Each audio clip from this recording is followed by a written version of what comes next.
Welcome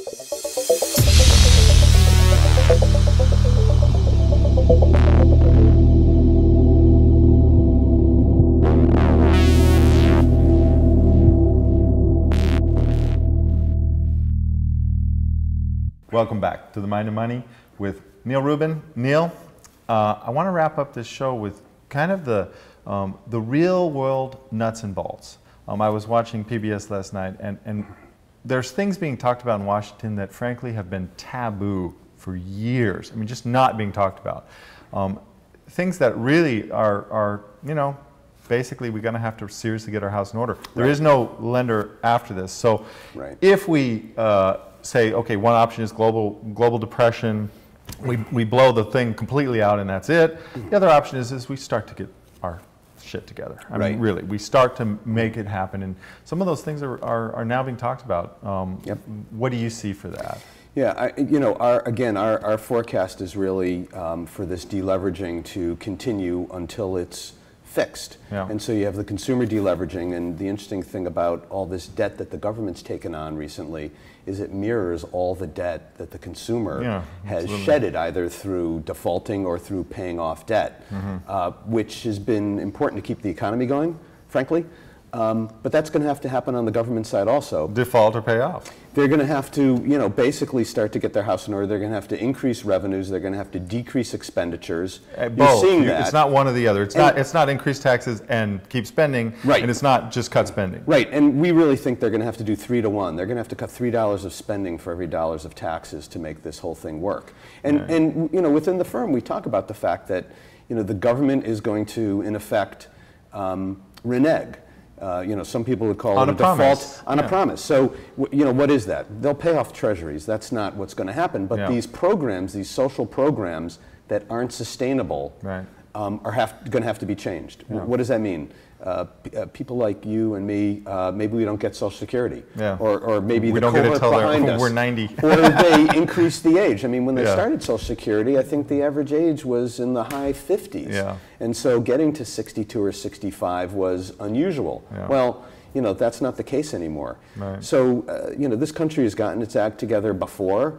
We have a very dynamic economy. You can see that the political process is dynamic and responsive. I mean, just from this last midterm election, you can see a response. It's dynamic and responsive inside the confines of what it is. Correct. and you know, to an extent, it has to get pushed. And we're pushed to a point now. We're not at a point of a debacle yet, but we could clearly get there. And so you think we're going to wake up, is what you're really saying?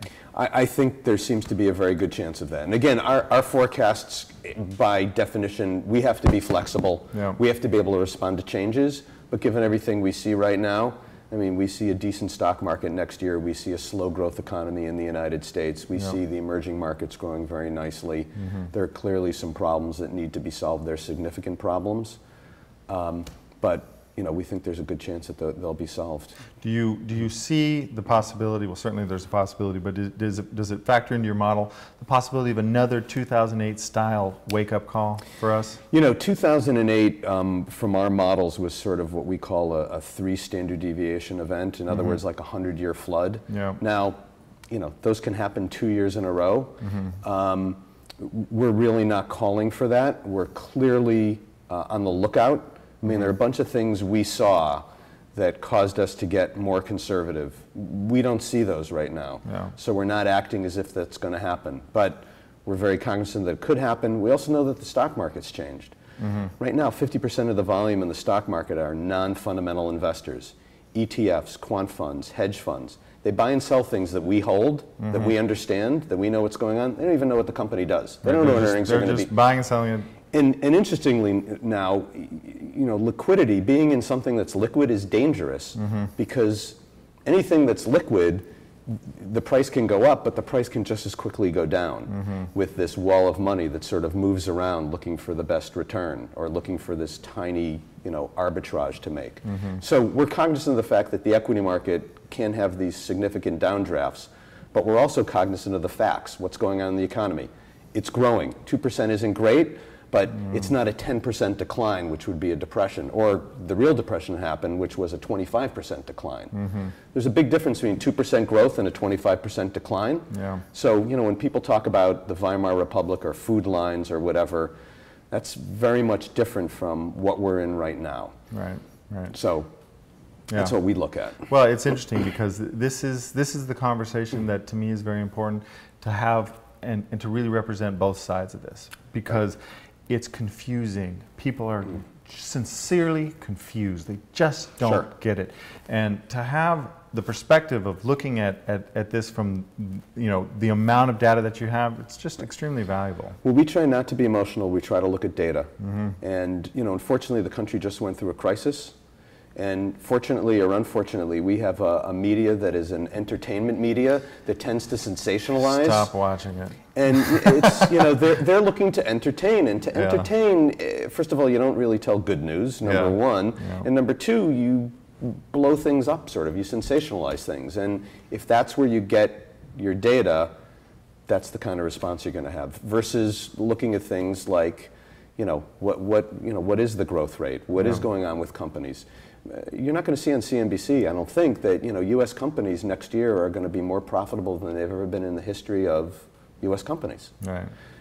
But you're saying that. We're saying that. That's what. Because that's exactly they've taken what the heat, they've cut and slashed, and they're going to get the benefit Companies, this was not a company-driven recession. They weren't over-inventoried, they weren't over-levered, they weren't fat. They went in lean and mean.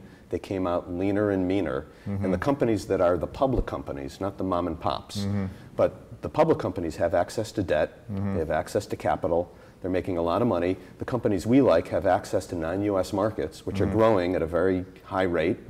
So they're in a very good position, at least for the next 12 months. Well, and as we record this, GM just did their IPO right now. So I mean, that's a sign of something, you know, that it is even happening.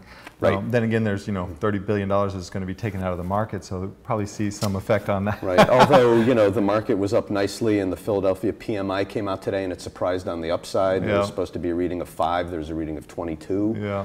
So, you know, you can't look at these discrete pieces of data. You really want to have it in a context, in a plan, which is what we do.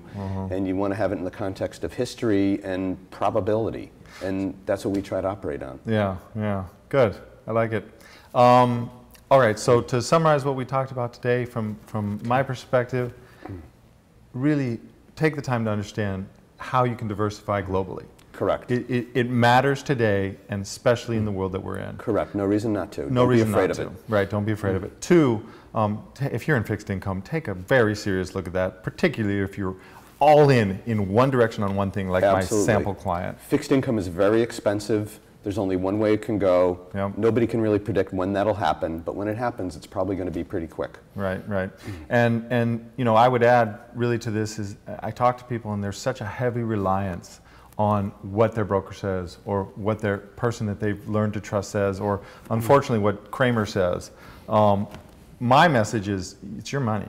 Take responsibility for it. I mean, you can't say, or you can say, hey, but when it doesn't go your way, it's only you in the mirror that you have to look at. Right. We always want to spend a lot of time having the client understand who they are from a risk-return perspective, and we always want them to understand everything that they're invested in, especially the downside risk.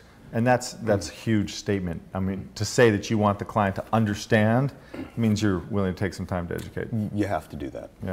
Wow, congratulations. Well, thanks. Thanks for coming, Neal. I really appreciate it. Thanks for having me, Doug. It was a pleasure. Great. Let's schedule and do it again in 6 or 12 months. That'd be great. We'll check in and see how it's all going. That'd be great. I'd love to do that. Thanks a lot. Thank you. Thanks for joining me on The Mind of Money. We'll see you next time.